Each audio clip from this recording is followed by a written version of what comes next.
کہ وما اور نہیں رسول ارسلنا ہم نے بھیجا من رسول رسولوں میں سے یا رسولوں کو الا مگر یہ اس لیے بھیجا لیطاع تاکہ اس کی اطاعت کی جائے باذن اللہ اللہ کے حکم سے اللہ کے اذن سے یعنی اللہ تبارک و تعالی حکم فرما رہا ہے کہ ہم نے اپنے رسولوں کو اس لیے بھیجا ہے کہ تاکہ اس کے ماننے والے ان کے امتی ان کی اطاعت کریں ولو انہم اذ ظلموا اور اگر انہم بے شک ان میں سے کوئی بھی یا ان میں یا وہ لوگ اذ ظلموا اگر ظلم کر بیٹھیں ظلم ہو جائے ان سے کس پر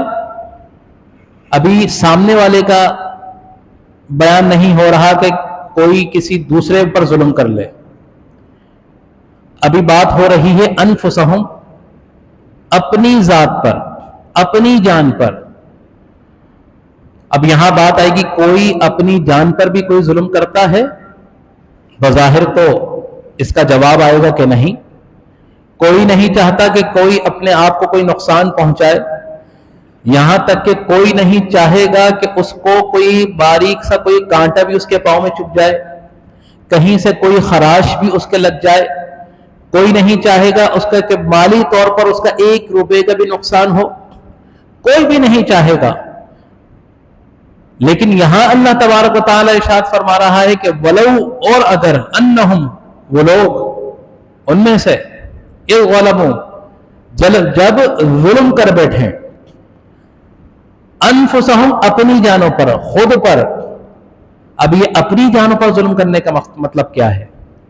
اپنے اوپر ظلم کرنے کا مطلب کیا ہے تو اپنے اوپر ظلم کرنے کا مطلب ہے کہ جب انسان اللہ کی اور اللہ کے رسول کی نافرمانی کرتا ہے اللہ کی ناراضگی کو مول لیتا ہے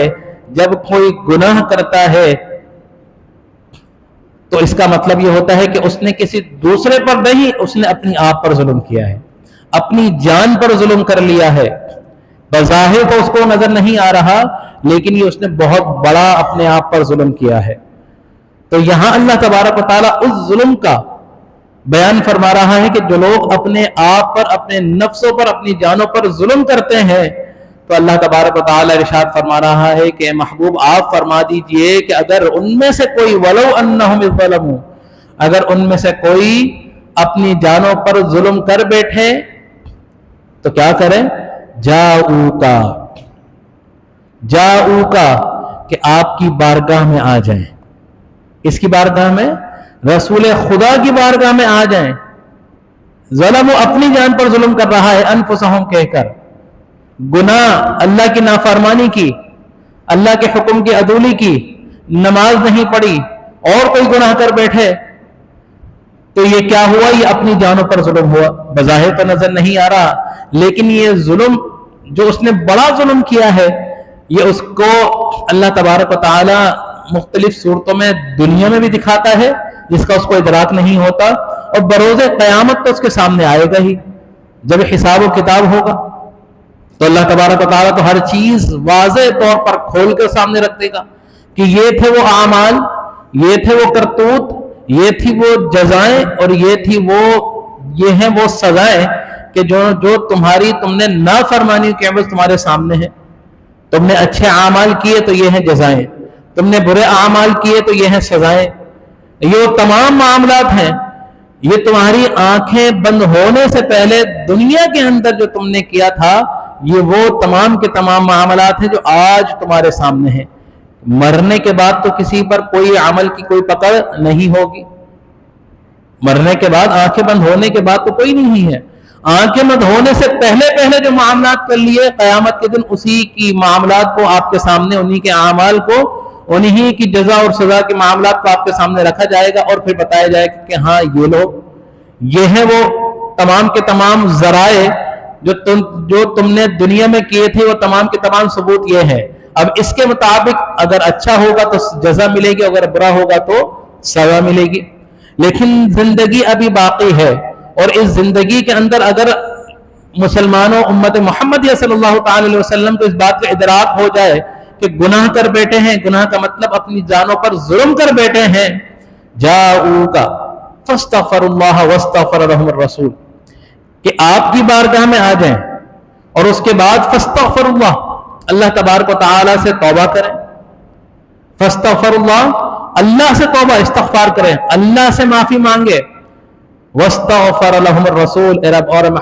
محبوب اگر آپ کے ہاتھ بھی اگر ان کی شفاعت کے لیے اٹھ جائیں، اگر آپ بھی ان کی سفارش کر دیں، واستغفر لهم الرسول، کہ اور اگر آپ بھی ان کی شفاعت کر دیں، آپ بھی میری بارگاہ میں ان کی سفارش کر دیں کہ اللہ ان کو معاف فرما دے، لوجد اللہ توابا رحیما، تو اللہ تبارک و تعالی فرماتا ہے کہ ضرور اللہ کو بہت توبہ قبول کرنے والا پائیں گے۔ اب یہ ایک ضمانت بھی مل گئی آپ کو جو دلیل قطعی سے مل گئی۔ دلیل قطعی کیا چیز ہے؟ جو قرآن سے ثابت ہو۔ قرآن میں اللہ تبارک و تعالی نے ایک واضح راستہ آپ کو دے دیا۔ ویسے تو اگر ہم سے گناہ ہوتے ہیں اور ہمارا دل جو ہے اس پر جو ہے غمگین ہوتا ہے، اس کا ادراک ہو جاتا ہے اور اللہ تبارک و تعالیٰ کی بارگاہ میں ہم توبہ استغفار کرتے ہیں، اللہ تبارک و تعالیٰ قبول فرماتا ہے، لیکن یہ دل میں عجیب سی ایک کشمکش سی ہوتی ہے کہ شاید اللہ نے قبول کی یا نہیں کی۔ اللہ تو معاف فرمانے والا ہے اور اللہ قبول فرمانے والا ہے، لیکن ایک بات رہتی ہے نا دل میں کہ پتہ نہیں اللہ نے قبول کیا ہوگا نہیں کیا ہوگا۔ لیکن یہاں تو اللہ تبارک و تعالی واضح طور پر دلیل کے ساتھ فرما رہا ہے کہ محبوب اگر یہ لوگ آپ کی بارگاہ میں آ جائیں تو یہ اس بات کی ضمانت ہے، اور اللہ تبارک و تعالی سے آپ بھی ان کی بارگاہ میں ان کے لیے سفارش کرتے تو اللہ کو بہت زیادہ توبہ قبول کرنے والا پائیں گے۔ تو یعنی کہ حضور علیہ الصلوۃ والسلام کی بارگاہ ایسی بارگاہ ہے کہ اگر ہم اپنی جانوں پر ظلم کر لیں، گناہ کر بیٹھیں، اگر کسی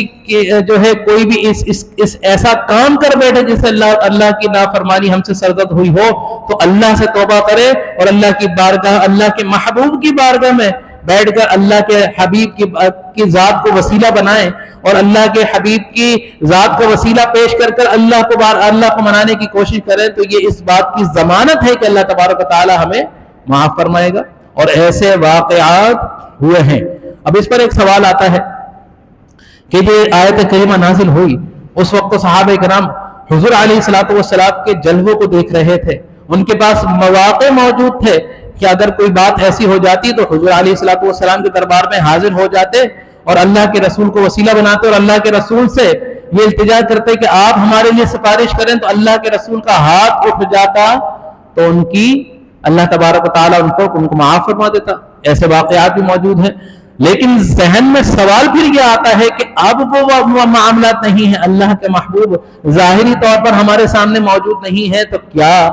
آج بھی اللہ کے محبوب ہمارے لیے سفارش کر سکتے ہیں یا نہیں کر سکتے؟ تو ایسے بہت سے معاملات، ایسے بہت سے واقعات آپ کو آج بھی ملیں گے کہ صحابہ کرام کے دور میں دیکھ لیجئے، فاروق اعظم کے دور میں دیکھ لیجئے۔ اب ابھی جو بات کی جائے وہ یہ بات کریں کہ حضور علیہ الصلوۃ والسلام کی ظاہری بارگاہ میں کس طرح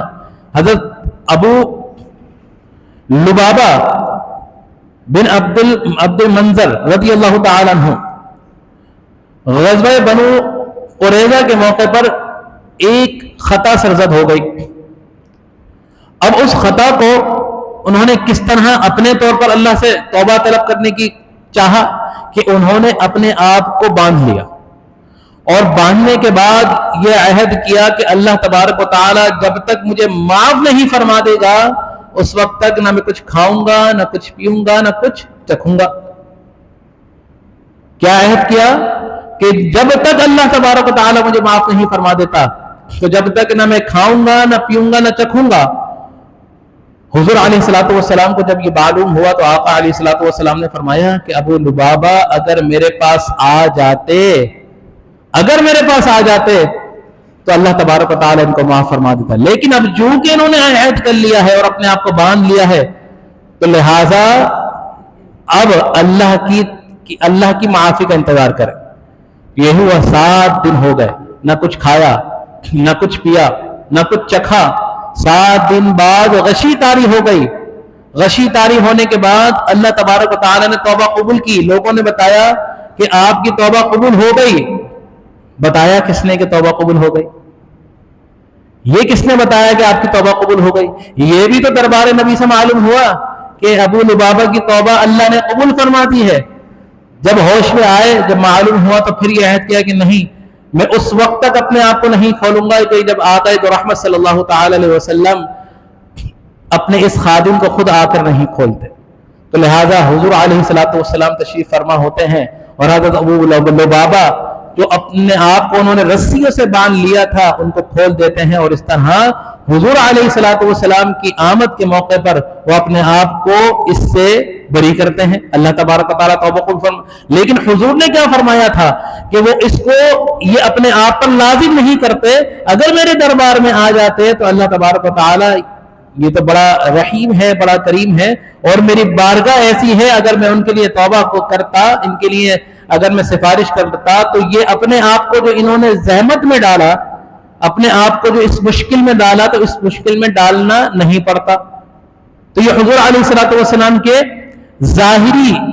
زمانے کی بات ہے۔ اسی طرح حضرت عائشہ صدیقہ رضی اللہ تعالیٰ عنہ ایک مرتبہ ایک گدا باہر سے جو ہے خرید کر لے آتی ہیں، اس پہ کچھ تصاویر بنی ہوتی ہیں۔ گدا کس کے لیے لاتی ہیں؟ حضور علیہ الصلوۃ والسلام کی استراحت کے لیے، آپ کی راحت کے لیے، آپ کے آرام کرنے کے لیے، لیکن اس گدے پر تصاویر بنی ہوتی ہیں۔ آقا رحمت صلی اللہ تعالی علیہ وسلم جیسے ہی گھر میں تشریف رکھتے ہیں، آپ کی نظر پڑتی ہے تو آپ دروازے پر ہی رک جاتے ہیں اور اندر اپنے قدم مبارک نہیں رکھتے۔ حضرت بی بی اما عائشہ صدیقہ رضی اللہ تعالی عنہا آپ کے رخسار پر جب دیکھتی ہیں تو آپ کے رخسار پر یہ ناراضگی دیکھتے ہوئے آپ پہچان جاتی ہیں اور سبب پوچھتی ہیں۔ تو حضور علیہ الصلوۃ والسلام یہ فرماتے ہیں کہ یہ گدا کہاں سے آیا، کون لے کر آیا؟ تو آپ فرماتی ہیں میں لائی ہوں، آپ کے آرام کے لیے کہ آپ اس پر آرام کریں اور آپ اس پر ٹیک لگا کر بیٹھیں۔ تو حضور علیہ الصلوۃ والسلام فرماتے ہیں کہ اس گدے پر تصاویر بنی ہوئی ہیں، بروز قیامت اللہ تبارک و تعالی اس قسم کے کام کرنے والوں کو جو تصاویر بناتے ہیں بروز قیامت جو ہے کھڑا کر دے گا، اور اس وقت تک ان کو وہاں پر موجود رکھے گا کہ فرمائے گا کہ اب تم نے جب یہ تصاویر بنایا کرتے تھے تو آج ان تصاویر کے اندر جان بھی ڈال کے دکھاؤ، جان بھی ڈالو کہ جو تصاویر جو تم خاکے بنایا کرتے تھے۔ تو لہٰذا ایک تو اس سے یہ معلوم ہوا کہ اللہ کے رسول کی ناراضگی، اللہ کی ناراضگی، اور پھر دوسرا یہ معلوم ہوا کہ جو یہ تصاویر بنانا ہے، اللہ کے رسول صلی اللہ تعالی وسلم نے فرمایا کہ جس گھر میں تصویر ہوتی ہے فرشتے اس گھر میں داخل نہیں ہوتے، اور فرشتے اگر جس گھر میں داخل نہیں ہوں گے اس میں اللہ کی رحمت داخل نہیں ہوتی۔ تو اس سے یہ مسئلہ بھی ہمارے سامنے آ گیا۔ تو لہٰذا وہ گدے کو نکالا گیا، اور اللہ حضرت بی بی عائشہ صدیقہ رضی اللہ تعالیٰ عنہ نے اپنے جو آپ صلی اللہ تعالی وسلم، کیونکہ ان کے مزاجی خدا بھی تھے، اللہ کے رسول بھی تھے، اللہ کی رسول کی بارگاہ میں جب اللہ سے توبہ طلب کی اور اللہ تبارک و تعالیٰ کے رسول نے اللہ سے معافی طلب کی اور ان کے لیے، تو اللہ نے معاف فرما دیا۔ اسی طرح ایک مرتبہ مدینہ کے اندر قحط سالی ہو گئی۔ یہ جو تھے معاملات تھے یہ حضور کی ظاہری حیات کے تھے۔ اب حضور کی ظاہری وفات کے بعد جو یہ بات ہوتی ہے کہ کیا حضور کی ظاہری وفات کے بعد صحابہ کرام تو حضور کو دیکھ رہے تھے، اور دیکھنے کے بعد حضور کی بارگاہ میں حاضر ہو کے ہاتھ اٹھاتے تھے، اللہ تبارک و تعالیٰ توبہ قبول فرما لیتے، لیکن آج کے لوگ کیا کریں؟ سنیے، حضرت بی بی اما عائشہ صدیقہ رضی اللہ تعالیٰ عنہ کے پاس لوگ حضور علیہ الصلوۃ والسلام کی ظاہری وفات کے بعد حاضر ہوتے ہیں، مدینہ میں قحط سالی ہے، لوگ پریشان ہیں، کھانے پینے کو کچھ نہیں ہے، اور عرض کرتے ہیں کہ اے اما عائشہ صدیقہ رضی اللہ تعالیٰ عنہ، جب حضور علیہ الصلوۃ والسلام موجود تھے